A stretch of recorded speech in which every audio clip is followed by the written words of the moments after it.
Thanks for joining me, guys. Well, as you've probably guessed by the title, this video is about finding your first hammered coin, and it can be a struggle for some people. I know when I first started detecting, it was a year before I found my first hammered coin. I was under the impression it was some mysterious signal I was missing, but in reality, if you're finding little bits of foil and air rifle pellets, you're going to find hammered coins eventually. But this video is about some techniques you can hone to stack the odds in your favour. And once we've gone through these 3 key points, I'm going to take you out into the field and we're going to put them all into practice. So the first thing has to be machine. Back then when I started detecting, machines were about 4 to 7 kilohertz. No wonder we didn't find anything particularly small, because the frequencies really weren't up to it. But now with today's modern machines, we can go much higher on the frequency, and I'd suggest 14 kilohertz and above will be your best frequencies. And it's also important to have a machine with a fast recovery speed. I'll tell you more about that a little bit later. Just a little side note for you guys who might be using American machines. Some of them have got dedicated coin modes. Be very careful, because some of these coin modes tend to reject foil and ring pulls, and this is exactly where your hammer coins are going to fall.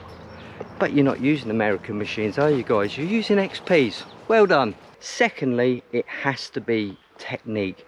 Your search technique needs to be pretty good. Coil close to the ground, a steady sweep speed which matches the terrain and indeed the machine. If you're searching in long stubble, you're not going to have the greatest chance of finding the small targets because the coil's way off the ground. So try and find the best conditions you can where you can get that coil right to the ground. And thirdly, it has to be location. Location is really important. Sure, you can find hammered coins just about anywhere, but they're casual losses. If you want to maximise your chances, you need to be on the money. Try and talk to locals and see if you can get some inside information.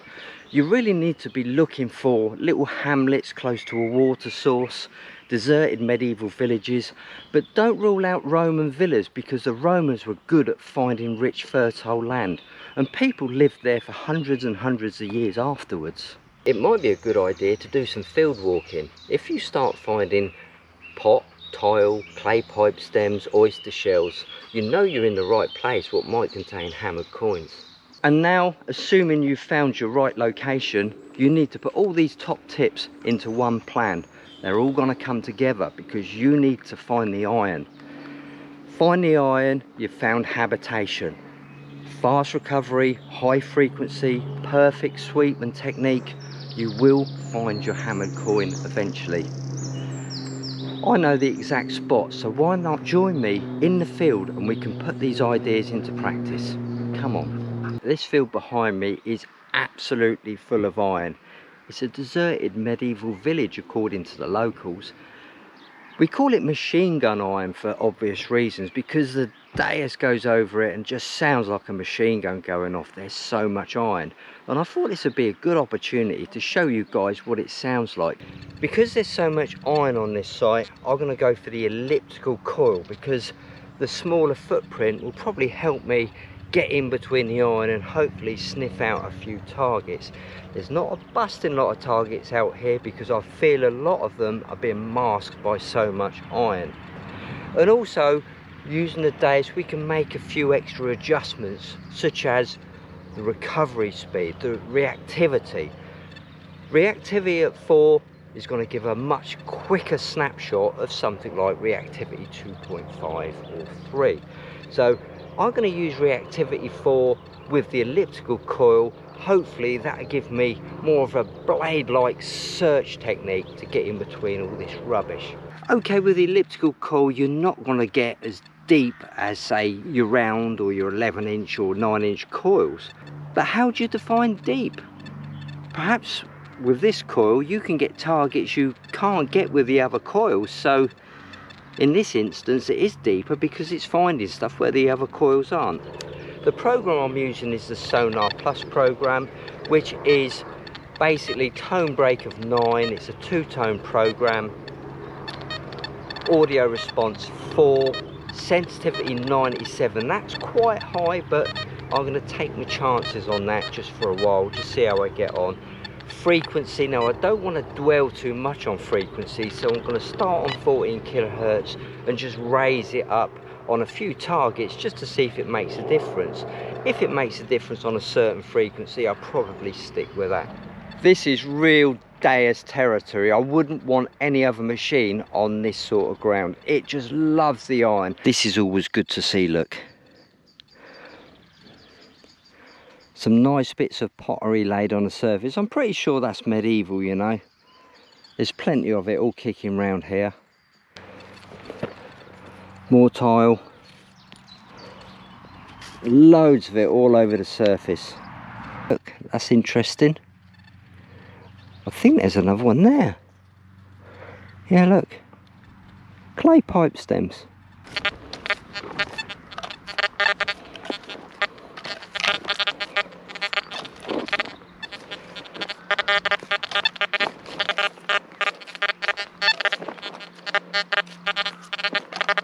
I've just dug up this deep target. It was a little bit suspicious. It wasn't 100%. I thought, well, do you know what? I'm going to just go and investigate that. And this is what it is, look. It's a tiny, tiny little horseshoe. Now, what's interesting about this horseshoe is its size. Now, the Saxons used to use really tiny horses, hence a small horseshoe. So, although it's just a horseshoe, it's quite interesting. I just love all this iron.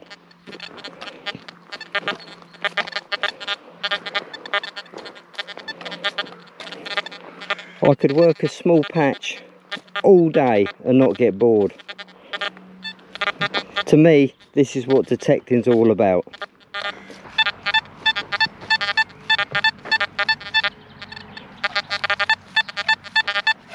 I'm getting 83 coming up there.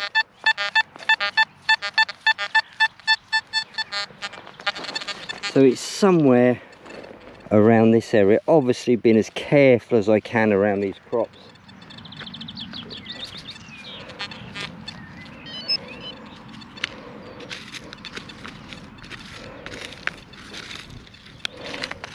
No, it looks like I'm gonna have to put the spade in, but just be really careful about it.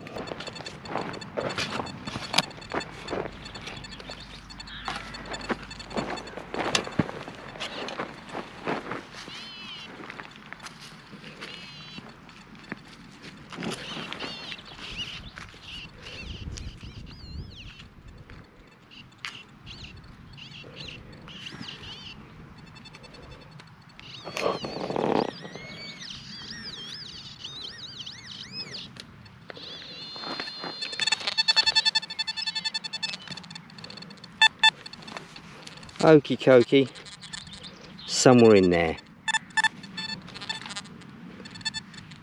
Oh, there it is, look. It is 100% hammered coin. I knew they were out there in amongst that iron. It was just a case of connecting with one. So what are the advantages of using a higher frequency? This is a question which is very often asked. First of all, the higher frequencies are going to use a lot less battery power. Also, the higher frequencies are going to have a better, shall we say, iron see-through between the small iron and the small targets. So if you're looking for hammered coins in amongst nails, the high frequencies are your better option. And also the higher frequencies, as we know, can find the smaller targets.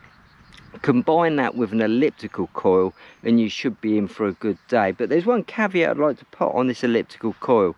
Because of its small size and the high frequency, it can be a little bit harder identifying the bigger iron. Sometimes they crack through with a half decent sound, but as you come off the target you can get the iron buzz coming through.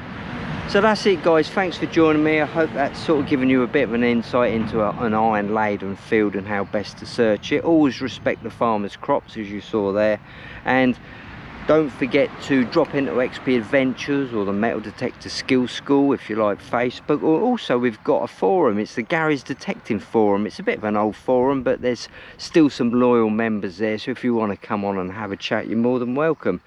Once again, thanks for joining me, guys. It's been really emotional. I'm going to carry on detecting and I'll post up if I find anything else, but thanks for joining me. Speak to you very, very soon. Bye for now.